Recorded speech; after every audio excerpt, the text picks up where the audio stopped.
2017年，一部现象级电影横空出世，名字叫《战狼2》，导演兼主演吴京用这部军事动作大片砸出了56亿人民币的天量票房，瞬间将他推上了国民英雄的宝座。银幕上，他是剽悍无匹的冷锋，手握国旗在战火中营救同胞；银幕外，他成了爱国精神的化身，被封为战狼哥。那一年，中国观众的爱国热情被彻底点燃，吴京所代表的硬汉爱国形象深入人心。然而故事的转折总在不经意间埋下伏笔，在全国上下将他奉为英雄的同时，谁又能料到几年之后，这位战狼英雄竟会翻车翻得如此彻底，从国民偶像沦为全民嘲讽的对象。今天我们就来深度解析吴京是如何一步步从云端跌落谷底，他的塌房背后又藏着怎样的时代缩影。故事要从2015年说起，彼时的吴京已在影视圈摸爬滚打10余年，凭借《太极宗师》等功夫剧和各类动作片小有名气。但真正让他声名大噪的转折点，正是2015年他首次自导自演的军旅题材电影《战狼》。那一年，中国民间爱国情绪高涨，从钓鱼岛纷争到南海风波，国人渴望在银幕上看到属于自己的军事英雄，而吴京敏锐地抓住了这股潮流。《战狼》讲述中国特种兵挥师边境的热血故事，虽然制作并不算顶级，但靠着真枪实弹的场面和强烈的爱国调性，获得了不错的反响。真正的爆发在2017年，那年暑期上映的《战狼2》将爱国主义电影推向了前所未有的高度。吴京为了拍好续集，可谓孤注一掷，不惜抵押房产筹措资金。他带领剧组远赴非洲取景，亲身上阵完成高难度动作戏。电影高潮处，一面鲜艳的5星红旗迎风扬起，随后镜头对准一本中国护照，字幕映出：当你在海外遇到危险，不要放弃，请记住，在你身后有一个强大的祖国。这一幕让无数观众热血沸腾。吴京在宣传时更豪迈喊出：也许中国护照不能带你去任何地方，但它可以把你从任何地方接回来。一句话霸气侧漏，全网振奋。电影上映后，票房纪录节节攀高，最终以超过56亿元的成绩封神。一时间，吴京被视为民族英雄，他那张刚毅硬朗的中国脸庞被贴上了爱国战狼的标签。彼时的吴京俨然成为正能量的代名词。他在访谈中慷慨陈词：没有国家的强大，你个人再强大有什么用呢？这种话语听得不少人热泪盈眶。适逢国家崛起的时代浪潮，一部《战狼2》恰好满足了公众对民族自豪感的情感需求。年轻人把吴京当作抗衡好莱坞英雄的中国骄傲，街头巷尾流传着一句玩笑：这是吴京又想骗我们去当兵了。每当看到激昂的军旅宣传，网友们笑称吴京在招呼大家参军报国，言语中竟带着几分甘愿被欺骗的自豪。那是一个奇妙的时刻，观众心甘情愿地接受吴京传递的爱国情怀，并不介意其中是否掺杂着商业算计。吴京本人也乘胜追击，接连参演了《流浪地球》、《我和我的祖国》、《长津湖》等大片，其中无一不洋溢着浓浓的家国情怀。他身上的爱国硬汉光环愈加闪耀，一度被媒体和网友奉为国师级的人物。然而，正当吴京春风得意之时，他的完美人设其实早已埋下几处隐患，只是当时淹没在一片喝彩声中，未被放大。岁月流转，到后来终于东窗事发时，这些旧日的雷点一个个轰然引爆，把他从神坛上炸了下来。如果我们回头细究，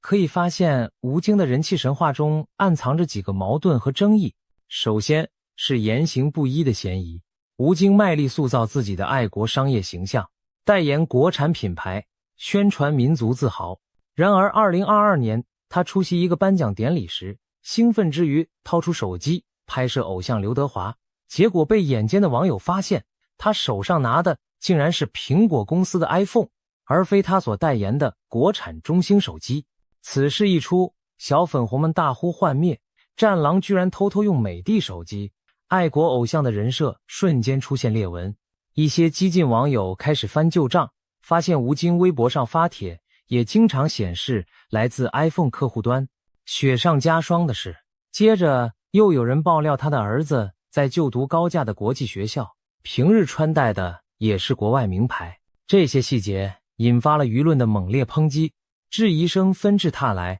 口口声声爱国，自己家人倒是想尽洋货洋教育，这不是表里不一吗？一时间，假爱国的帽子扣到了吴京头上，他那高大纯粹的形象开始动摇。再者，吴京过往一些言论的争议也在暗中积累，随着访谈增多，他喜欢炫耀自己拍戏时经历的危险和苦楚。原本这些分享是为了证明敬业精神，却常常因措辞夸张而引人侧目。例如，他曾得意地向记者反问：我从楼上跳下去，你跳过吗？坦克从我身上碾过，你试过吗？我差点连命都没了，你死过吗？野外生存，我把人都吃了，你敢吗？中国的蚯蚓我都吃遍了，你吃过吗？诸如此类语句，在他说来理直气壮。当时很多影迷也把他当成吴京式幽默，欣然接受。但这些近乎大言不惭的表态，其实早就在部分人心中埋下了吹牛自大的印象。只是当大家还沉浸在偶像崇拜时，没人愿意深究。等到日后舆论风向转变时，这些话全都变成了现成的笑柄，一条条被网友揪出来群嘲。可以说，吴京在高处时口无遮拦留下的谈资，为他日后的翻车埋下了伏笔。还有一点不得不提军人情节与履历疑云。吴京在荧幕上常以军人硬汉示人，生活中也多次身着军装在公开场合亮相，俨然一副退伍老兵的派头。然而眼尖的军事迷们发现一个关键事实，吴京其实从未真正参过军，他的军装照和部队经历只是当年为拍戏到部队体验生活的18个月。换言之，他并非真正的解放军退伍军人。如此一来，他频繁着军装受访，言必称部队荣誉的做派就显得有些用力过猛了。有网友尖刻的调侃，没当过兵却得了退伍综合症，没有军衔，军装却不离身。当这些吐槽在网上发酵传开后，吴京过往塑造的铁血军魂形象多少让人觉得有点尴尬。更让人跌破眼镜的是，吴京自报家门的历史背景也引来质疑。他曾在某节目高调宣称自己是郑白旗多尔衮的后裔，祖上是御林军统领，颇为自豪地暗示自己有满清贵胄血脉。然而史学爱好者很快出来泼冷水，历史记载多尔衮并无亲生子嗣，唯一过继的儿子属于郑蓝旗，根本没有郑白旗后代这回事。更有考据党藩减轻史后推测，吴京祖上更可能是清初被掳来的汉人包衣仆从，后来因军功才升为旗人，远算不上皇族后裔。一番揭露，把吴京阐述的显赫家世戳得体无完肤。网友们嘲笑他平白给自己按了一顶假八旗贵族的高帽，可谓吹牛不成反漏怯。虽然明星爱给自己增添谈资无可厚非，但像这样历史对不上号的豪爽发言，也成为他形象裂痕中的一条细缝。此外，一桩陈年的酒驾事件也潜伏在他的履历中。2006年，吴京曾因酒后驾车被北京交警当场查获。据报道，他只是喝了3杯红酒，挪车数米，却测出血液酒精含量严重超标，最后被处以10日拘留。当年此事曾在娱乐新闻上一闪而过，随后被他低调处理淡化影响。然而多年后，当他的正能量形象遭受审视时，这桩往事又被翻了出来，增添了他人设版图上的一笔污点。虽说吴京在2019年的《流浪地球》中特地安排了一句行车不规范，亲人泪2行的台词来自我调侃反省，但挑剔的舆论似乎并不打算轻易原谅这段黑历史。可以看出，在成为全民偶像的过程中，吴京身上其实集聚了多个争议点，只不过大多数在最初被淹没在对他英雄事迹的赞美中。然而冰冻3尺，非一日之寒。当环境和风向开始转变，这些隐患终于在日后集中爆发。那么究竟是什么引爆了这场舆论地震，将吴京拉下了神坛？没有任何惊天丑闻，没有犯法犯纪的大错，吴京却仿佛一夜之间从备受敬仰变成了被群嘲的对象。这场形象崩塌的戏剧性转折点大约出现在2025年前后，一系列事件相继发生，如多米诺骨牌般推倒了吴京苦心经营多年的英雄人设。首先是一段疯狂流传的采访片段，在一次关于《战狼2》的访谈中，主持人问起拍摄的艰辛，吴京兴致勃勃地摇头晃脑说起来，拍《战狼2》的难度可大了，坦克是没有后视镜的，枪炮又不长眼，非洲那边黑哥们讲话我们也听不懂啊。本来他想表达拍戏条件艰苦，但这番憨直又夸张的描述，经网友2次加工后变成爆款笑料。有人模仿他语气调侃：瞧把你给能的，活像个第一次进城见世面的村口大爷。尤其那句坦克没有后视镜被无限放大，军事爱好者们纷纷跳出来纠错。其实有些坦克在城镇作战时是配有可折叠后视镜的。吴京言之凿凿的话反而露出了外行笑柄。很快这段视频被剪成鬼畜调戏版本在网络疯传，吴京夸张摇头的模样配上搞笑 BGM， 让人忍俊不禁。一时间全网都在模仿吴京的语调语气做段子，他昔日严肃的英雄形象被无情的抽象化，成了一个喜剧角色。接下来更致命的杀伤来自他曾引以为傲的经典台词。还记得吴京反复强调的那句一张中国脸，一本中国护照，就是通往最安全地区的通行证。这原是《战狼2》里最燃的宣传语，可如今却被许多在海外生活的华人拿出来吐槽现实脱节。有留学生无奈表示，真遇到麻烦时，护照可没那么神奇，有时连签证都办不下来，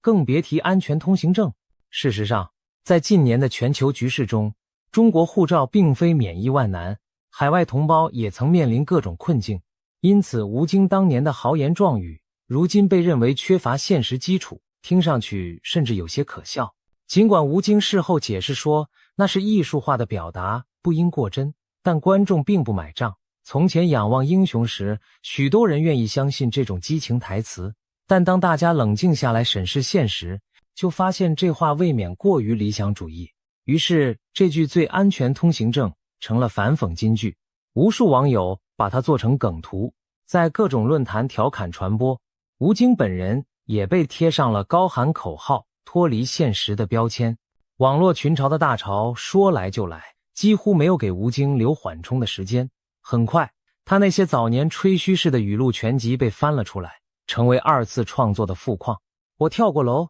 你跳过吗？蚯蚓我吃遍了，你吃过吗？这些咄咄逼人的反问句如今全变成了调侃的素材，网友一本正经地模仿他，自问自答，引申出各种搞笑版本。我拍过战狼，你拍过吗？我拿过50亿票房，你拿过吗？甚至他在片场展示男子汉气概的片段也被恶搞，比如为了拍摄战狼2，他吃蚯蚓喝生血的镜头现在被剪辑成谐音 rap， 嬉笑怒骂中把他塑造成一个自我感觉良好的吹牛大王。更有甚者，由于吴京话多喜炫的性格，战狼语录被玩梗玩到泛滥，他一时间被冠以梗王和抽象之王的称号，意思是他成了年度最受欢迎的搞笑素材提供者。从前人们崇拜他是真汉子，现在却戏称他是个爱吹嘘逞能的宝藏老哥，一身正气变成满身笑点。短短几年，风向转得之快，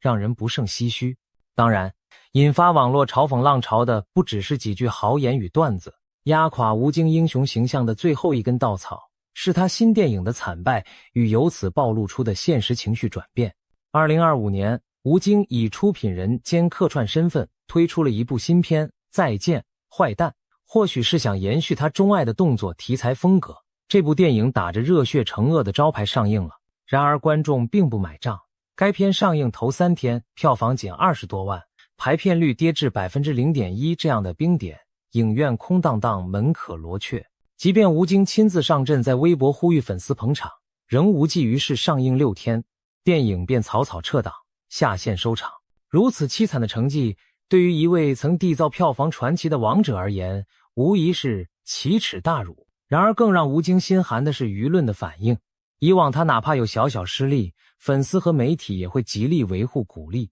但这一次几乎看不到同情的声音，取而代之的是铺天盖地的冷嘲热讽。很多网友涌到他的微博留言板下，讽刺意味十足的留言：战狼精神不灵了吗？狐狸精，下次别再想着割韭菜了。是的，在他电影溃败的讨论中，一个新绰号狐狸精登场了。狐狸谐音暗指胡来的吴京，又带着狡黠虚伪之意，点明他爱国人设的虚伪。这称呼迅速走红，说明公众对他早已不再抱有昔日的崇敬。反而把他看作一个投机取巧的滑头。就在这群嘲最热闹之时，前环球时报总编辑胡锡进也发声评论。他感叹说，吴京的人设像是突然塌房了，网络上一些人嘲弄他，模仿他过去说的话，揶揄他飘了，或者讽刺属于他的时代过去了。老胡紧接着话锋一转，又替吴京叫屈。其实吴京并没有犯什么严重的错误，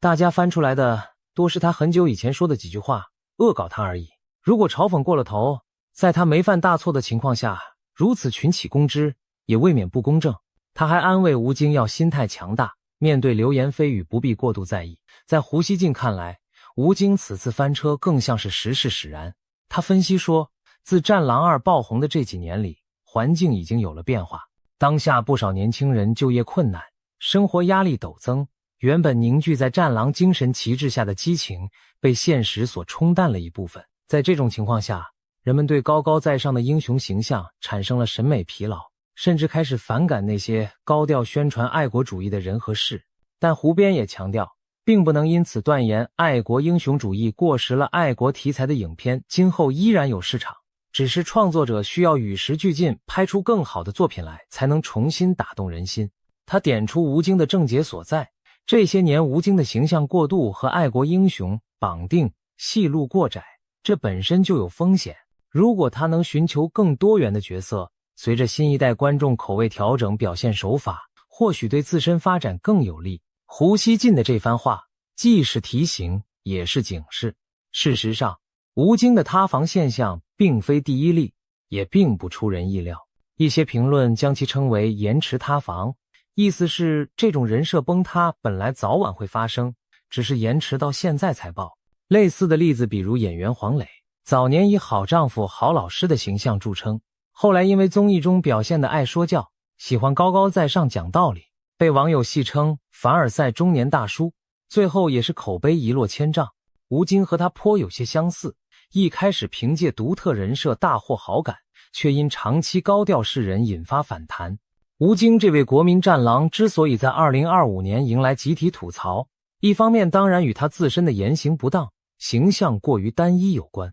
另一方面也是大环境下公众心理的转变。随着时间推移，观众的胃口变了。当年初看《战狼》，满场观众激情鼓掌，但连年来一批又一批跟风的主旋律大片上映，使得爱国叙事渐渐陷入公式化、简单化。很多人开始觉得审美疲劳，爱国不是不可以，但如果沾满了商业气、说教味，观众终究会腻味，甚至反感。而吴京恰恰成了这波爱国流量反噬的集中对象。他过去几年几乎成为主旋律电影符号化的人物，无处不在的高大全形象令人逆反。一旦观众心态从崇拜转为厌倦，他首当其冲地被推下神坛。此外，不可忽视的是近年社会舆论场上的一种普遍心态，调侃崇高与解构英雄。互联网世代的年轻人习惯了娱乐至死的语境，越是严肃正经的东西，越有人想拿来开涮，以此获取一种戏谑的快感。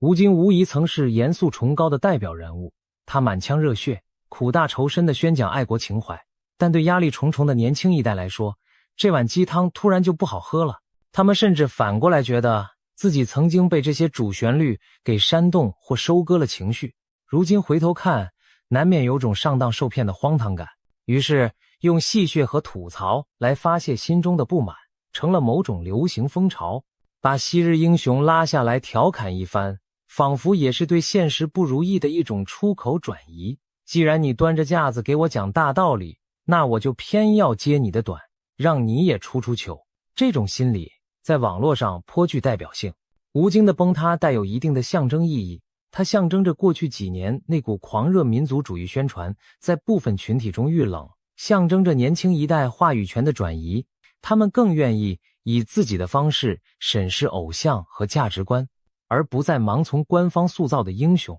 当然，讨论吴京的人物形象需要全面看待，他并非彻头彻尾的伪君子，也并非完美无瑕的圣人。随着近期舆论的大反转，一些人把他从前的善行重新翻出来，以此对比现在的高调作风，发出了那个低调做好事的吴京去哪儿了的感叹。很多人可能不知道，2008年汶川大地震时，吴京曾默默前往灾区当志愿者，他是随着李连杰发起的一基金志愿队深入重灾区的，在四川什邡的罗汉寺安置点一待就是7天。那7天里没有摄像机跟拍，他和普通志愿者、僧人同吃同住，天天搬运物资，搭建帐篷，累得脱了一层皮，却毫无怨言。罗汉寺的住持回忆，吴京来时低调朴素，住帐篷，吃素饭，还自告奋勇担任了灾区学生临时班的辅导员队长，帮助照顾上百名孩子。他见证了震后诞生的罗汉娃娃们出生，甚至领养了其中2个孤儿，事后多年持续资助联系。这样的善举在当年并没有广而告之，完全是吴京个人的良心驱使。许多参与救灾的人后来提起，才让公众得知吴京在危难时刻贡献过自己的力量。那时的他远非巨星，没有任何炒作的必要，纯粹是出于热心。这样的往事和如今霸屏的战狼梗一对照，不禁让人唏嘘。当年那个默默帮助灾民、不求宣传回报的吴京，仿佛和现在被指责为吃爱国饭的商业明星判若两人。其实这也提醒我们，人是复杂的多面体。吴京的身上有坚毅爱国的一面，有浮躁功利的一面，也有人情温暖的一面。只是随着成名，他选择将某一面放大成为标签，久而久之反而遮蔽了其他品质，甚至引发大众审美疲劳。或许对吴京本人而言，他并没有刻意要欺骗谁，他真心热爱动作电影，也真心为国家富强感到自豪。他早年落魄时在香港无戏可拍，靠听郭德纲相声度日，熬过10年低谷，才等来战狼一举翻身。可以说，他的成功带着草根逆袭的传奇色彩。300亿总票房的丰碑是用心血和拼命堆砌而成，然而如今这座丰碑却被一场舆论风暴冲刷得岌岌可危。原因何在？或许正如一句话所说，你可以塑造一个英雄，但千万别让英雄自己相信了这套人设。吴京走到今天，一部分原因正是他和他的营销团队过于沉浸在爱国硬汉的荣光中，以至于忽略了观众喜好的变化和自身言行的约束。当他在各种场合眉飞色舞地讲述自己的英雄事迹时，他没有意识到这可能正在消耗观众的耐心。当他习惯于站在舞台中央接受赞美时，他忘记了适时转换一下角色定位，让自己变得更丰满立体一些。经历这场翻车风波后，吴京和他代表的战狼热会就此谢幕吗？许多人都在观望，特别是影迷们关心的战狼3究竟还有没有下文。2025年初，吴京曾在宣传活动中透露，他和编剧于白眉一直在为战狼3和战狼4做准备，但他坦言压力空前巨大，迟迟无法满意剧本。尤其如今时代变了，冷锋这个角色未来该往哪个方向塑造，他也拿不定主意。这番话其实已经说明，吴京本人也感受到了外界环境的变化。战狼系列曾经是他的孤注一掷之作，当年为了筹拍第1部，他不惜抵押北京房产贷款几千万，亲历枪林弹雨才换来成功。如今时过境迁，如果他要拍第3部，势必要面对观众口味提升和自身形象转变的双重挑战，既要延续系列的热血传统，又要避免落入刻板的爱国喊话套路。可以想见，这并非易事。若一味固步自封，恐怕只会进一步引来差评。唯有在熟悉的框架里推陈出新，或是尝试突破自我，才能赢得新的认可。其实回望吴京的崛起与翻车，正折射出中国影视圈以及舆论生态的某种规律。潮起时捧你上天，潮落时踩你入地，观众和网友的情绪有其共振的节奏。吴京当年踩中了时代节拍，他的孤勇和爱国情怀满足了人民精神上的需求。而今他遭遇群潮，也是由于整体氛围的改变，原本推着他前进的浪潮开始退却，甚至倒灌回来。从某种意义上说，他既是英雄神话的缔造者，也是自身人设神话的消费者。当消费过度，人们自然要收回耐心和崇敬，转而要求更真诚、更有内涵的偶像。对于吴京个人而言，当下或许是痛苦的低谷，但未尝不是转型的契机。毕竟他并没有犯下不可饶恕的错误，既没有违法乱纪，也没有在大是大非上出格，充其量他只是被自己塑造的高大形象束缚了手脚，一旦跌下神坛，便显得狼狈不堪。然而正如胡锡进所言，人生哪能一路顺风顺水？这点波澜，吴京未必扛不过去。沉寂下来思考，也许他会明白未来该如何调整方向。或许在不久的将来，我们会看到一个重整旗鼓的吴京，放下过度张扬的姿态，凭借更加多样的角色和真诚的表现，重新获得观众的喜爱。也可能经历此役后，他选择逐渐退居幕后，把舞台让给新一代硬汉明星，自己则专注于导演和制片领域，用另一种方式实现价值。这一切还有待时间给出答案。最后，我们回到那个耐人寻味的问题：曾经的全民英雄为何沦为全民笑柄？答案或许并不复杂时一事异，人心难测。吴京的翻车更像是一面镜子，映照出当代中国舆论的瞬息万变和人心的潮起潮落。当英雄神话遭遇现实检验，当单一标签无法满足多元期待，崇拜就可能变成反噬，荣光也可能变成笑谈。对公众而言，也许我们应该反思，在追捧或调侃一个人时，是否缺少了点理性的克制。英雄不应该被过度神化，同样，一旦他们落难，也不该一脚踢翻所有付出和优点。吴京的故事告诉我们，一个人可以5次将绝境化为优势，但也可能1次言行不慎就满盘皆输。爱国也好，娱乐也罢，时代洪流中人人皆棋子，没有谁能永远立于不败之地。曾几何时，吴京挥舞国旗，站在战乱废墟中，让无数人热血沸腾。而如今，他却不得不面对来自四面八方的调笑和质疑。